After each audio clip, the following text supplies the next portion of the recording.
Today I'm going to show you how I cook my rib roast in the oven. All right, so I've got my rib roast right here, like this. We'll put it down. I'm going to wrap some twine around it, just to kind of keep it together.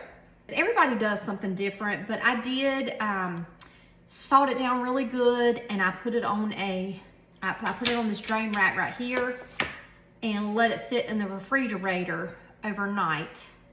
Kind of dry out with some of the salt. It's supposed to help create a crispy edge. All right, so I'm gonna go back and I'm gonna clip off the extra string. It does require probably more salt than you think it does. I'm using kosher salt. Coat it really good.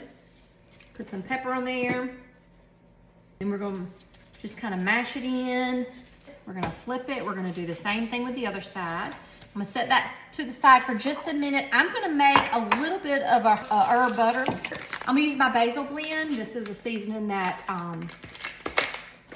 we actually sell in our shop. And all you need is to take room temperature butter and just kind of get it. You see how you can see it in there?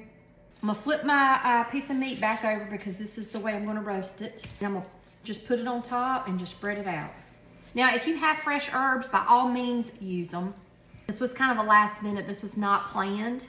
A friend gave me this ribeye loin because they needed for it to be cooked and they didn't have time to do it, so I am doing it.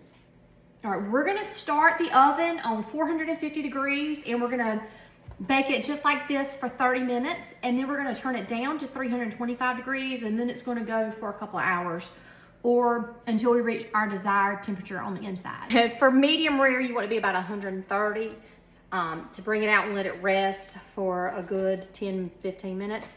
Look how gorgeous that piece of meat is. All right, this is what the bone-in ribeye roast looks like. What I want to do is just take some of that juice at the bottom and just spoon it all over the top. Then you're going to take some of your aluminum foil and you're going to cover it up and you're going to let it rest. I let mine probably rest about 15, 20, 25 minutes. That way it lets all the juices get sealed in and it'll be absolutely delicious. So the first thing I'm going to do is I'm going to cut off the twine. There we go, nice and pink. So good.